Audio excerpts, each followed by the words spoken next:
প্রাথমিক বৃত্তি পরীক্ষা 2025। আজকে আমরা তোমাদের পঞ্চম শ্রেণী গণিত খুবই গুরুত্বপূর্ণ একটা সৃজনশীল অঙ্ক নিয়ে আলোচনা করব। দেখো, 15টি খাতা ও 12টি কলমের দাম একত্রে 276 টাকা। একটি কলমের দাম 8 টাকা। হ্যাঁ, এটা হচ্ছে তোমাদের উদ্দীপক। এই উদ্দীপকের আলোকে 3টা কোশ্চেন দেওয়া হয়েছে এখানে। ক নাম্বারটা, 12টি কলমের দাম কত? তো দেখো, এখানে তোমাদের কোশ্চেন আগে ভালো করে বুঝতে হবে। একটি কলমের দাম দেওয়া আছে 8 টাকা, তাহলে ক নম্বরে বলা হয়েছে 12টি কলমের দাম কত। তো দেখো, আমরা ক নাম্বারটা করি, খুবই ইজি আছে। তা আমরা দেখবো এখানে একটি কলমের দাম 8 টাকা। একটি কলমের দাম একটি কলমের দাম 8 টাকা। সুতরাং এখানে কলম বলা হয়েছে 12টি, তাহলে 12টি কলমের দাম বেশি হবে। হ্যাঁ, তাহলে আমরা লিখবো 8 গুণ হচ্ছে 12, বেশি হলে গুণ করতে হয়। তাহলে 8 × 12 কত? 96 টাকা। 8 × 12 96 টাকা। তাহলে ক নম্বরটা হয়ে গেল। তারপরে দেখো, আমরা খ নম্বরটা করব। খ নম্বরে বলা হয়েছে 15টি খাতার দাম কত। এখানে একটু লক্ষ্য করো, 15টি খাতার 12টি কলমের দাম একত্রে দেওয়া আছে কিন্তু 276 টাকা। তো আমরা এই লাইন পুরোটা লিখে তারপরে আমরা এখানে 12টি কলমের দাম বিয়োগ করে দিব। হ্যাঁ, 12টি কলমের দাম আমরা কই পেয়েছি? ক হতে পেয়েছি। তো আমরা লিখি, পুরো লাইন লিখবো। প্রথম লাইন, 15টি খাতা, এক লাইনে লিখতে হবে, বিয়োগ করতে হবে। 15টি খাতা ও 12টি কলমের দাম একত্রে, 12টি কলমের দাম একত্রে, একত্রে মানে একসাথে যোগ করে তারা লিখছে 276 টাকা। এই লাইন পুরোপুরি দেখে দেখে লিখবা। 15টি খাতা ও 12টি কলমের দাম একত্রে 276 টাকা। এখন আমরা ক হতে না পাইছি 12টি কলমের দাম, তাহলে আমরা লিখবো 12টি কলমের দাম। তোমরা ডট ডট দিবে না এখানে। 12টি কলমের দাম, দেখো 12টি কলমের দাম হচ্ছে 96 টাকা।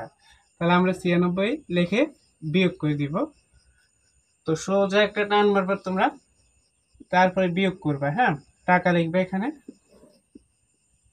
দেখো, 6 বিয়োগ করলে 0, 9 আছে 17 হবে কত হলে? 9 আছে 17 হবে তোমাদের 8 হলে, হাতে আছে 1, 1 আছে 2 হবে 1 হলে 180 টাকা।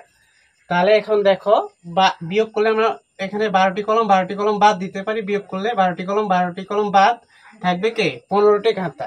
তাহলে আমরা এখানে লিখবো 15টি খাতার দাম, 15টি খাতার দাম হচ্ছে 180 টাকা।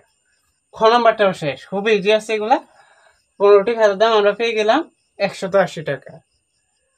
তারপরে একটি খাতার দাম কত? এখন একটি খাতার দাম বের করতে হবে আমাদের।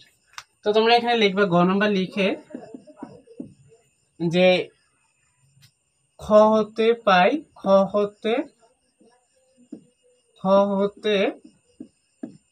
পাই 15টি খাতার দাম 180 টাকা।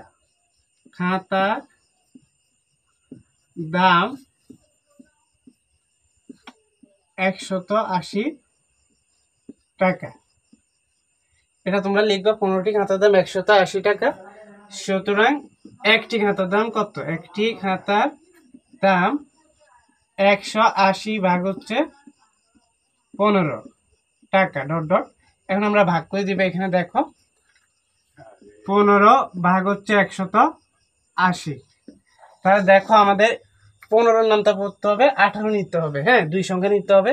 তাহলে 15 একে 15 একবার যাবে, দুইবার দিলে বেশি হয়ে যায়। তাহলে 15 একে 15, দেখো বিয়োগ করতে হবে। 5 আছে 8 হবে 3 হলে, এক এক মিলে গেলে 0, 0 লেখা লাগবে না। পরবর্তী সংখ্যা আমাদের নামাতে হবে 0। এখন 15 নামটা পড়ো, 15 একে 15, 15 গুণে 30, তাহলে 12। কত পেয়ে গেলাম আমরা? 12। তাহলে 12 টাকা। একটি খাতার দাম কত? 12 টাকা। এটা খুবই ইজি ছিল। প্রথমে লিখবা, খ হতে পাই 15টি খাতার দাম 180 টাকা। সুতরাং একটি খাতার দাম 180 ভাগ হচ্ছে 15 সমান দিয়ে এখানে লিখবা 12 টাকা। তো আশা করি তোমরা তিনটা অঙ্ক ভালো করে বুঝতে পেরেছো। প্রথমে 12টি কলমের দাম বাইর করবা। তো দেখো একটি কলমের দাম 8 টাকা, 12টি কলমের দাম কত? 96 টাকা। তারপরে 15টি খাতার দাম কত? তোমরা পুরো লাইন লিখে নিবে। প্রথমে 15টি খাতা 12টি কলমের দাম এক হচ্ছে 276 টাকা। এবার 12টি কলমের দাম থেকে বিয়োগ করতে হবে। 12টি কলমের দাম হচ্ছে 96 টাকা। তো বিয়োগ করে আমরা পেয়েছি 180 টাকা। তো বিয়োগ করলে এখানে 12 12 বাদ, 12টি কলম বাদ থাকবে 15টি খাতা। তাহলে 15টি খাতার দাম হচ্ছে 180 টাকা। গ নম্বরে চাওয়া হয়েছে একটি খাতার দাম কত। তো তোমরা লিখবে খ হতে পাই 15টি খাতার দাম 180 টাকা। সুতরাং একটি খাতার দাম 180 ভাগ হচ্ছে 15, এখানে ভাগ করে আমরা পেয়েছি 12 টাকা। ভাগ দেখো 15 একে 15 আমরা দিয়েছি, তাহলে বিয়োগ করলে হবে 5 আছে 8 হবে 3 হলে পরবর্তী সংখ্যা নামাতে হবে 0।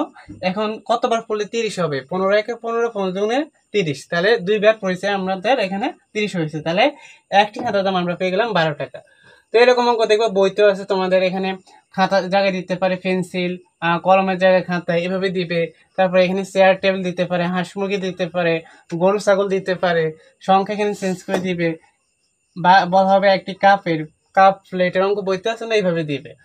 বলা হবে একটি কাপের মূল্য 145 টাকা, 12টি কাপের মূল্য কত, এভাবে দিতে পারে। অঙ্ক নিয়ম থাকবে সেম। হ্যাঁ, তো অঙ্কটা পর থেকে কোশ্চেন আগে ভালো করে খাতায় উঠাবা, তারপর অঙ্কটা করবা। আর যারা বুঝুনি অবশ্যই প্রথম থেকে টেনে টেনে ভিডিওটা প্রথম থেকে বুঝে নিবা। হ্যাঁ, আর তোমরা পরবর্তী সাজেশনগুলো পেতে গণিতে পর থেকে চ্যানেলটি সাবস্ক্রাইব করে রাখবা।